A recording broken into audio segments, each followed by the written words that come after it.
and to report on. Let's go live now to the New South Wales Police Commissioner, Mick Fuller. The vessel is free from contagious disease. This all commenced on the 18th with a 000 call from a member of Carnival to 000 New South Wales ambulance. There was a 17-minute conversation about two passengers that required medical assistance from the ship. After that call, an ambulance supervisor concerned in terms of the terminology around the infectious nature of some of these passengers, he escalated the matter. He did an outstanding job. He then contacted New South Wales Police Marine Area Command, who also were concerned in relation to the language, given there were a number of cruise ships either underway or off the New South Wales shores. There were a number of phone calls between Ambulance, New South Wales Police and the New South Wales Port Authority, and can I say the New South Wales Port Authority did an exceptional job in trying to get to the bottom of the facts in relation to this case. They made contact with the ship on numerous occasions. They actually stopped the ship from coming into Sydney Harbour without further medical information. They made contact with Operations Manager from Carnival, and on each case they were informed that COVID-19 wasn't an issue on the ship.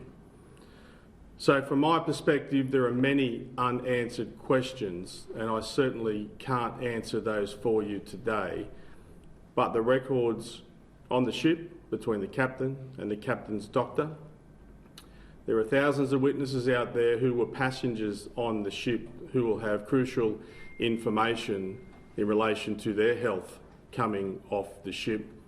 At the end of the day, we have strong border protection to protect the people of New South Wales from viruses coming in from another country, and we've never been more aware than we do at the moment. So I'll open for questions. Will there be a criminal investigation? Yes.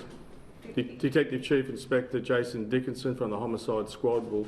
I'll hand over all the information that I've collected over the last 48 hours to him tomorrow, and Deputy Commissioner Dave Hudson will make contact with the New South Wales State Coroner. Commissioner, do you believe a crime has been committed, and if so, which one? Look, from my perspective, it is too early to tell. There is clear evidence that Corona-19 has been brought off that ship.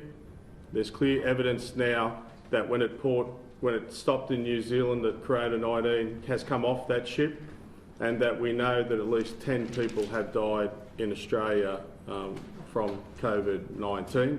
The only way I can get to the bottom of whether our national biosecurity laws and our state laws were broken is through a criminal investigation. You're saying that the Port Authority, Ambulance, Police did the right thing, an outstanding job. Is it Carnival that you're investigating explicitly? The investigation will look into the actions of every agency. In 48 hours I can only turn so many rocks, but it really comes down to that principle that if someone has a fever, acute respiratory infection, shortness of breath, cough, sore throat with or without fever, then they should be considered someone potentially with COVID-19. Do you suspect that Carnival is underplaying the symptoms? We will only know by getting the ship's records, the records from the doctors on the ships, and obviously there are over a couple of thousand people who were passengers on the ship who have come off.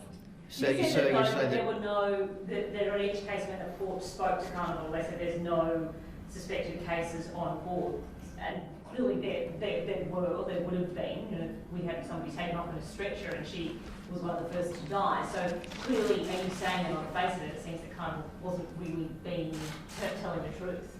Well, there seems to be absolute discrepancies between the information provided by Carnival and what I would see is the benchmark for the laws that the federal government and the state government put in place in terms of protecting Australians from cruise ships when coronavirus had started. Commissioner, you've talked a really tough line when it comes to the cruise ships. Everything from, sending them home, saying they don't pay taxes, they might not be entitled to healthcare, things like that. Are you sure it's appropriate, given that there could be a humanitarian issue with treating as, I suppose, the staff and people on there. And I've had to say that it's been a vexed issue for me, and that's why I've taken every matter personally. We've extracted another person today who needs medical assistance, and will continue to take people off who need medical assistance. No one has been denied that, and no one will be denied that. So you've taken another crew member off today? That's correct. And what is the plan then for the Ruby Princess as it currently stands? Yeah, we sent on a third health provider, Aspen, in relation to that. They've delivered a 6-page report which is about isolation on the ship. They put a very good plan in place. The ship can manage a certain amount of crew members. They have very good health systems on these ships, so they can manage a certain amount.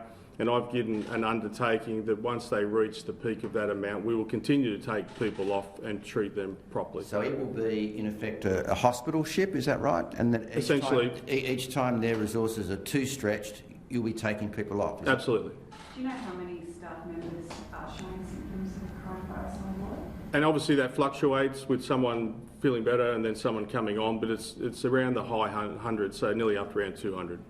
Will ministers like Mr Hazard or the Ports Minister be investigated as part of the criminal investigation? There'll be a number of witnesses in this case, both federally and from a state perspective, absolutely.